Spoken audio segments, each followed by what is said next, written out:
With 2024 wrapping up, I've decided to make a ranking tier list with mobs and bosses that I have learned to AFK this year. So if that's something that sounds interesting to you, make sure you stay tuned for the list. Let's dive in.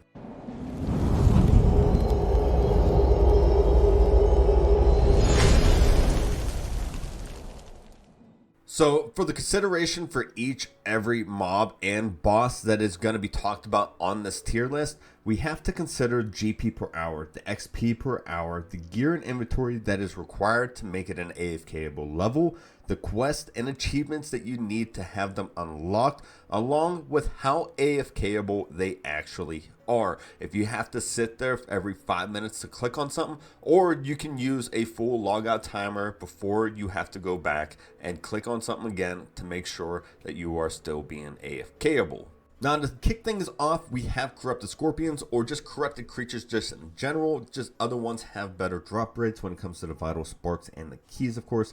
But for them all in all, you're not looking at a decent amount of GP per hour. You're not looking at much XP per hour. The place is always farmed. You have bots everywhere. You have to hop worlds in order to find a place to be able to fight them. You don't need any type of gear whatsoever, of course, so that's a good thing. The AFK-ness is super high. You can either use necromancy or you can use melee using the passive effect from the Saradomin Godsword, depending on your preference on how you want to get it done, of course. But the GP per hour, I mean, it's decent. It's not the greatest. It's not the worst, of course. But it's not there, and it depends on your drops. Now, you also need an inventory full of feathers and mott, which is initial cost to be able to even fight these things. And they are in the dungeon over in Sophanin, however you want to pronounce it. So I'm going to put these guys at C. They're just not all there on an AFKable level quite yet with the GP and the XP rates per hour. Next up, we do have Armored Phantoms. Now the questline is the Fort Forentry questline, which is not too bad whatsoever since you're building up your fort, which is super useful for anybody who's trying to level up any of their stats. Now they are in a wilderness crypt. It's not a big deal whatsoever, but you do need a high gear setup in order to be able to take them on an AFKable level. Rightfully so, since they give you an amazing amount of necromancy XP per hour. It's actually the reason how I got from 110 to 120 necro by fighting Armored Phantoms. With that being said, GP, it's not there. They drop seeds, herbs, gems. You might get lucky with a greater sonic wave codex book, which goes for maybe 2 mil GP on the GE now. I'm not exactly sure. I haven't looked at that for a good bit of time.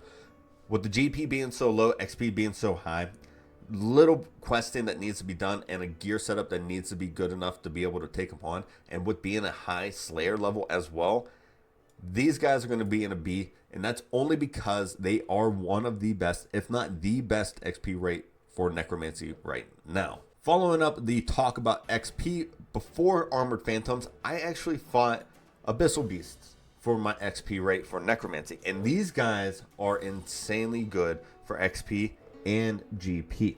There's no quest requirements to be able to get to them. They're in the Centestan Asylum. All you have to do is run to Centestan, find the elevator, go down, and run through and just find these guys and stand in the middle in AFK. You only need about level 80 gear to be able to fight them, even though they are a higher tier on the Slayer level. Yes, I understand that. But these guys are insane GP and XP put together with minimal requirements, and you can AFK them for a full 15 minutes easily without having to worry. I'm definitely going to put these guys up in the S tier. It's just all in all, they're almost perfect to be able to do it. You don't need any questing, no achievements to be done. You can fully AFK them. No inventory besides maybe potion reservoirs and an Elder Overload Salve, or just your Overload Salves depending on what you're doing. They give good XP rates and they give good GP. They are basically the perfect monster in the game for anything other than having a higher Slayer level. Next up, we have Vire Watches or Vire Ladies, Vire Lords, depending on what method you are going to be doing. But we're going to be talking about the Vire Lords, Vire Ladies, of course, because that is the main method. Now, the quest line for these guys is super long. So all the quest haters out there, it's long. But again, it's one of the most enjoyable ones as the Vampire series. Now, for the XP rates, super good. Their XP rates is definitely good. And where else can you say you can AFK prayer and fire making? Nowhere. I don't even think there is another method to be able to AFK prayer and fire making. Now the GP per hour you can make with these guys are insane. It is really good for something that corresponds with the XP rates that you can get. I mean, I wouldn't say insane, like 80 something mil per hour. You're looking at about like 12 to 13 mil per hour still, which is very, very good for you just to AFK your prayer and your fire making. Now you do need the achievements for your Mortania Lakes 4 to be completed, unfortunately. So it's your elite achievements to be completed for your Mortania Lakes 4, which is super tedious. Your trekking, I don't like trekking. Trekking is one of my least favorite things to do in the game. But again, with everything all in all with these guys, they're very good. I'm going to put them at an A tier just because you can't AFK prayer and fire making any other way. And it's not just AFK and prayer and fire making. It's good XP with prayer and fire making, along with doing it with magic as well with the Sun Spear. It's super good. So I'm going to put Fire Watchers at A. Next up, we have Moss Golems. Oh, sweet Moss Golems. I've always liked doing Moss Golems. Their GP per hour is okay, unless you get the drops with the Cinderbane gloves, the ripped or torn Grimoire sheets, and the Ancient Elven Ritual shards. But other than that, their GP, it's not really there. XP per hour, it's okay. But you need a high level requirement to be able to fight them. Their Slayer level is high. I think it's 108. But for the gear that you need decent gear to be able to AFK them, since they do hit you pretty hard and they mob up on you pretty quickly as well. On top of that, they're super bulky. They have a lot of health. So that's why your XP rate for your Constitution is usually really high when you fight these guys. But since being bulky and they attack you and hit you hard, you want to have a high gear requirement. Even though your inventory is kind of empty, you have your cannon, you have your potion reservoirs, your overload salves, auto overload salves, whatever you're using again. But I'm going to put these guys at a B just because the GP's not there. They require a decent setup to be completed, even though you don't need any questing to be done with these guys, but you do need a decent setup to be completed in order to be able to AFK these guys. So Moss Golems are definitely going to be. Acheron, whatever, mammoths are an F. I'm just going to put them in an F. Even though I was able to find a way to AFK these guys, it is a pain to get the setup. You have to run into a corner piece up in the wilderness with these guys. You have to have the right setup. Even though there's no requirements other than having the Slayer level for these guys, it's just not worth it. The GP is okay. The XP is alright. They have mechanics to attack you and turn off your prayer, which in my AFK method that you've seen in the videos before, they don't take my prayer off. I just don't know if it's a glitch thing that went on, or if I just got lucky, or if I actually found a way to AFK the Acheron mammoths. But these guys they're underwhelming. They don't give you what you actually need with them. It's just unfortunate for it. So if you have a Slayer task, that's about it. They give decent Slayer experience, but that's all these things are really good for anymore. The Acheron mammoths are an F. Next up, we have one of my favorite creatures to AFK in this game.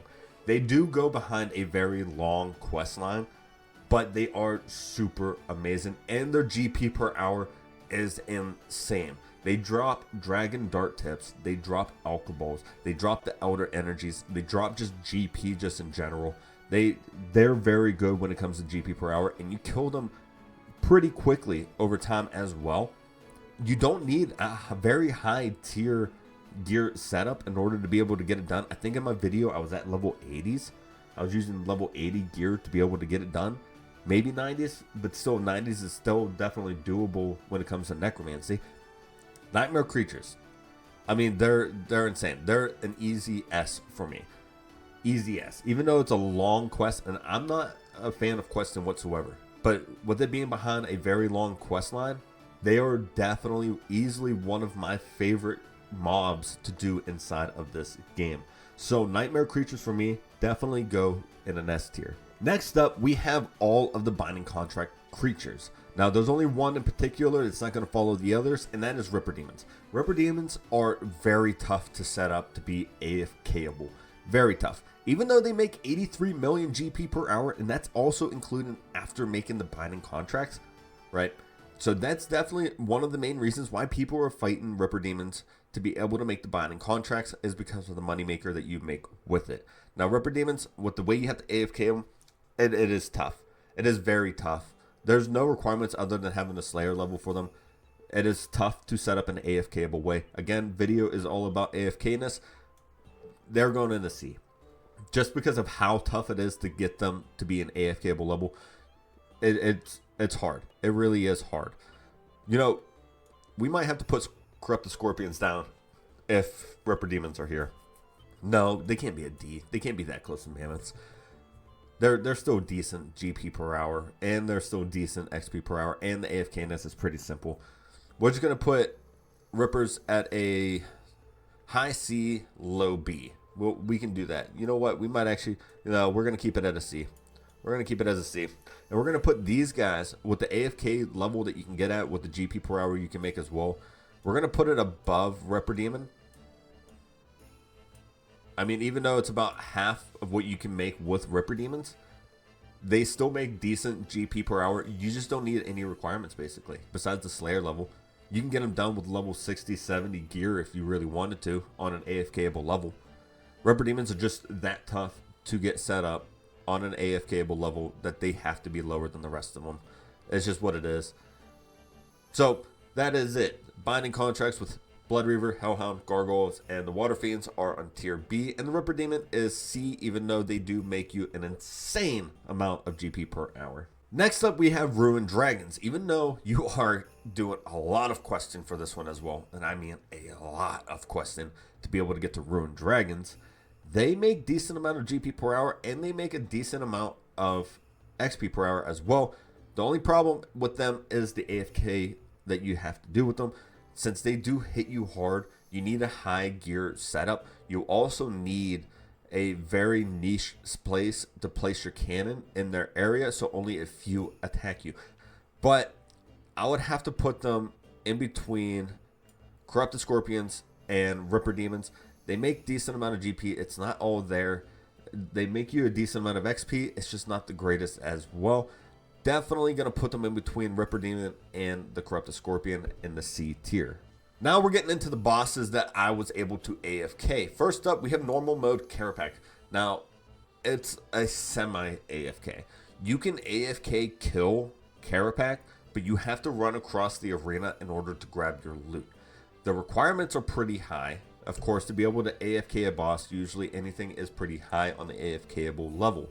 Now, for Kerapac, you're looking at about, I think it was like 21 million GP per hour. XP rate with bosses, I'm not really going to talk about because it's kind of hard to dictate since they come in a minute after each kill on the fastest setting. So we're just going to leave XP out of this. Questing, you don't need any quests to get to Kerapac. Again, he's in Centestin. You can just run over to his portal and you'll be able to start an instance with him. But 21 million GP per hour fighting a boss with the possibility of going above and beyond would depend on the drops from the Codex books. It's not 100% AFK. It's semi-AFK. And with that being said, with the GP per hour that you can get with the requirements that you don't need besides the gear setup, definitely going to put Kerapac at an A with this. Next up, we have Corporeal Beast. You only need the Summer's End quest to be completed in order to be able to fight the Corporeal Beast. You can easily get to him by using the game's necklace or just running up the wilderness since it's nice and safe now. Corporeal Beast does not give you any GP per hour. It's not high.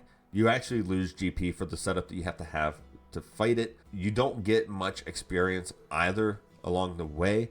You are fighting melee, so you're saving a little bit of GP being that you don't have to use ruins, but you have to use Powder of Penance to hold it off, to keep your prayer up. You have to use your Cyclone or whatever you're using for a cannon to be able to do it, so your cannonballs are very expensive.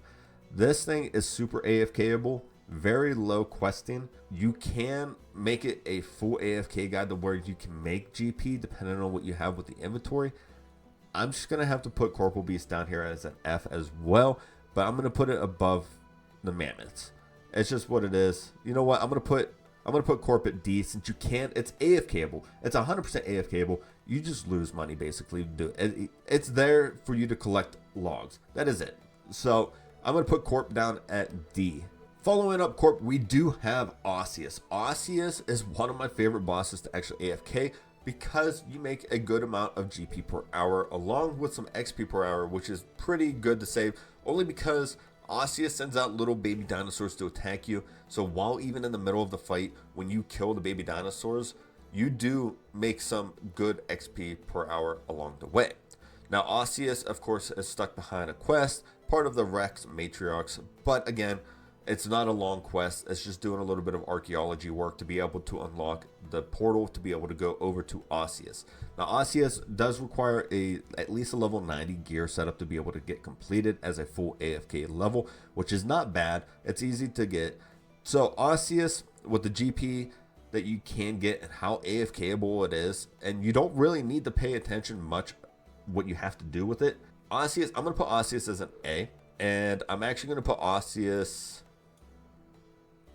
above Firewatch here. A high A, almost an S tier, only because you do have to have a higher bit of a requirement of a gear setup in order to be able to take it on for a full AFK method. So Osseous is going to go into the A spot. Next up, we are going back to the Heart of Gielinor with Gregorovic, Helwyr, and Vicdicta Gorvek. Now, these guys, their GP is the same, and it's not that great. Their XP is the same, and it's not that great either. Maybe back in the day, they were high tier GP per hour, but now it's not very much. You have the Dragon Rider Lance with Vindicta, which everybody is always chasing after because it's simple to get. It's a decent amount of GP per hour, but all in all, in the end, Vicdicta Gorvek is probably the best when it comes to the GP per hour when you get lucky. Other than that, they're the same. The AFK ability on all of them are all basically the same other than Helwyr.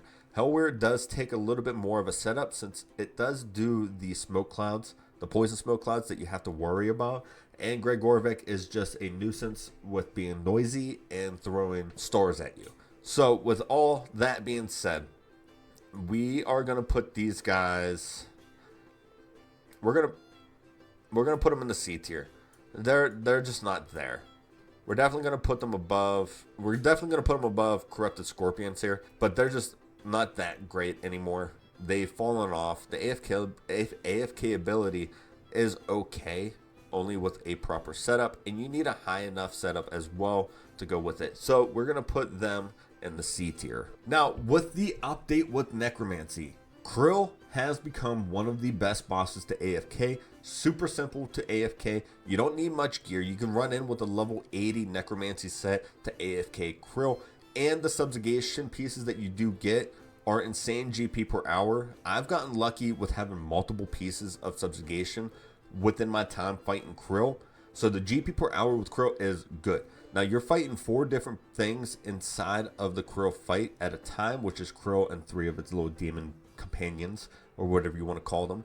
So you're making a decent amount of XP along the way as well. It's not the greatest, but it's still a decent amount of XP along the way too.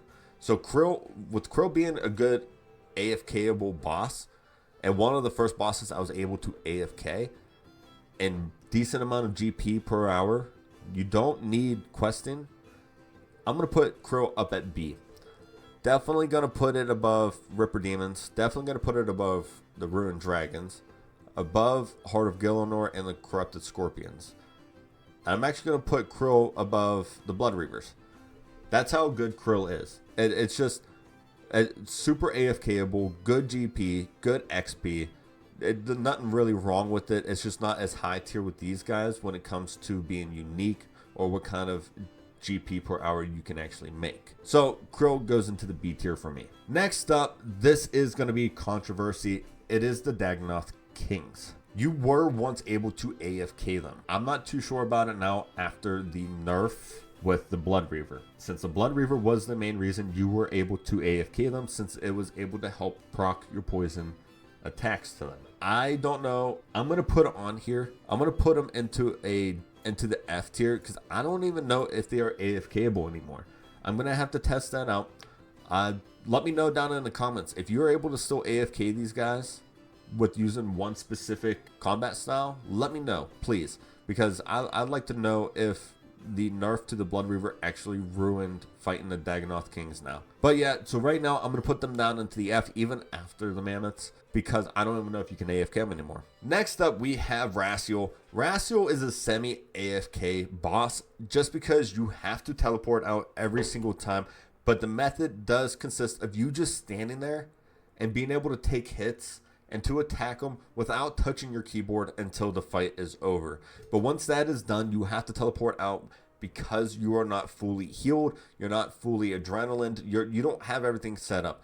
With that being said, with him not being able to be fully AFK'd, you do have to go through the process of the sagas through Daemonheim, which I'm not a fan of. So the questing for him is pretty annoying in my opinion. But again, his GP per hour is insane, especially if you're getting lucky with all of the drops you are getting, which I think they're estimating him to be around 80 mil GP per hour as well, with just the partial semi-AFK method that I do show you guys on the channel. Now, with all of that being said, I am going to have to put him at A still because of the GP per hour. No, you know what? A high B if that wants to scoot over. A high B for the simple fact that it's not AFKable. It's not. You go in killing. You know what? We're actually going to put him at a high C. High C for AFK ability. Has to go with the Ripper Demon. High C, low B, just because of the fact that you make a decent amount of GP. You're in the same realm as the Ripper Demons. You're not fully AFKable, which means I'm going to have to put Kerapac down into a B, right? So Kerapac down into a B, Rasial into a high C, and that's just how we're going to roll with it right now. And finally, we have the Arch-Glacor, which I'm easily going to put into an A, just for the simple fact there's no quests that need to be done. You make a decent amount of XP per hour even after the update to the Constitution stuff. I was able to get 99 magic, range, attack, and strength by just AFKing Arch-Glacor with one mechanic. The GP per hour you can make is about 6 to 7 mil GP per hour, which is pretty good for something you can literally stand there, walk away, have a legendary pet pick up stuff, and just don't have to worry. Arch-Glacor is definitely an A in my book, just for the simple fact that you can fully AFK it and not have to worry. There is no... Basically, you don't have to have a high tier requirement whatsoever to be able to AFK. You could do 70. I think that's what I was doing when I was growing my levels. I think I was level 70 gear fighting Arch-Glacor just to be able to get up to 99 on all of them, way before Necromancy. And when Necromancy came out, I actually first ran to Arch-Glacor to see if it will help out at all, until I found out there's other methods that you could do that are so much better, just for the simple fact of the new update. So Arch-Glacor is definitely going to go to A with just the AFK ability, along with the GP per hour you can make, along with no requirements whatsoever to be able to get done. On top of it all, you make decent amount of XP per hour as well. So A tier is for Arch-Glacor. Now this tier list is basically my opinion, but just to let you guys know, this is coming off a bunch of facts of GP per hour, XP, all the quests, and the gear that you do need for it. So I feel pretty confident that a lot of you will agree with this list. If not, please let me know down in the comments. Anyways, this is the end of the video though. If you guys found anything interesting with the tier list, make sure to hit that like button. If you guys are brand new to the channel, I do a lot of AFK methods like this that you have seen me talk about with this ranking video. And if you're interested in that, make sure to hit that subscribe button. Also, hit that bell notification so you guys know when I upload next. But until next time, guys, I hope you stay safe. See you.